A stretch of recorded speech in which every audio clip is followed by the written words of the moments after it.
നീ എന്തായി ചെയ്യുന്നത്? കോഴികൾക്കൊക്കെ കശുവണ്ടി പരിപ്പ് കൊടുക്കുവാണ്. നീ എന്താ കഴുതയാണോ? അതെ. അതെനിക്ക് കണ്ടപ്പോഴേ തോന്നി. കൂട്ടിലിട്ട് വളർത്തുന്ന കോഴികൾക്ക് കശുവണ്ടി ബാദം പരിപ്പാണോ കൊടുക്കുന്നത്? അതൊക്കെ ദഹിക്കണമെങ്കിലേ നന്നായിട്ട് ഓടേണ്ടി വരും, അറിയാവോ? ഇത് തന്നെയാ തോത്താറാമൻ പറഞ്ഞേ. അതായത് കശുവണ്ടി ബദാം പരിപ്പൊക്കെ ദഹിപ്പിക്കാൻ വേണ്ടി ഓടേണ്ടി വരുമെന്ന്. ഓടിക്കോ ഓടിക്കോ, അല്ലെങ്കിലേ നിങ്ങളുടെ ആരോഗ്യം ഒക്കെ പോകും.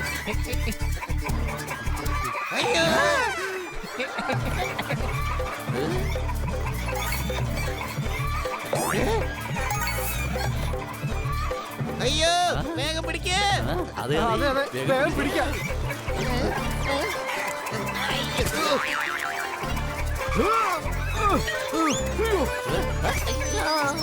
എന്റെ അമ്മേ, ചില നേരത്ത് കോഴിവാലും പുലിവാലാവുമല്ലോ. സംശയമുണ്ടോ?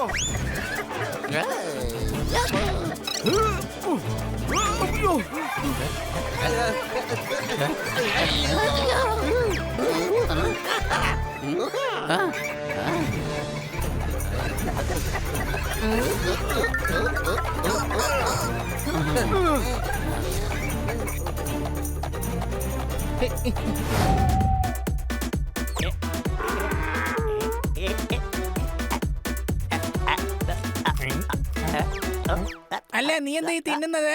കഴുതകളൊക്കെ ഇതാ തിന്നാറ്. അത് ശരി, എന്നാ പിന്നെ ഞാനും തിന്നും. ഞാനും കഴുതയാണല്ലോ. എന്റെ മൂഡ് അത്രക്ക് ശരിയല്ല, എന്നെ വീണ്ടും മൂടോട്ടാക്കരുത്.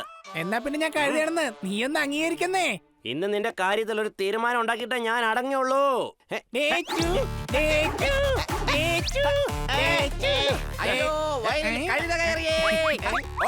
കേട്ടില്ലേ, വയലിൽ കഴുത കയറിയിട്ടുണ്ടെന്ന്. അതായത് നീയും പിന്നെ ഞാനും. ആ ശരി ശരി, ഞാൻ ഇടത്തോട്ട് തിരിഞ്ഞ് ഓടിക്കോളാം. നീ വലത്തല്ല നിൽക്കുന്നേ, നീ വലത്തോട്ട് ഓടിക്കോ. ഓടാ വേഗം. ഓടിക്കോ. ഓക്കേ. അയ്യോ, വയലിൽ കഴുത കയറിയേ. ഞാൻ തന്നെ കഴുത. ഞാനാ നിങ്ങളുടെ വിളവ് മൊത്തം തിന്നത്. മാത്രമല്ല ഞാനാ നേരത്തെ കരഞ്ഞതും. ഡേച്ചു ഡേച്ചു ഡേച്ചു.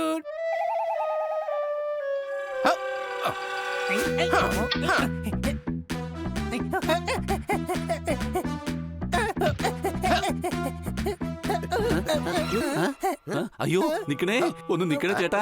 എന്തിനാ അവനെ തല്ലാൻ ഓടിക്കുന്നത്? ഇവൻ ഞങ്ങളുടെ വയലിലെ വിളകൾ മൊത്തം തിന്നുകയായിരുന്നു. എന്നാ പിന്നെ കഴുതയും തല്ലിക്കൂടെ? അതും തിന്നുമല്ലായിരുന്നോ?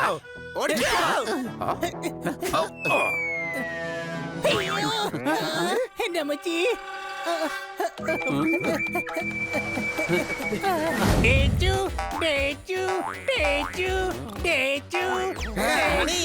പുതിയ അലാറം വല്ലതും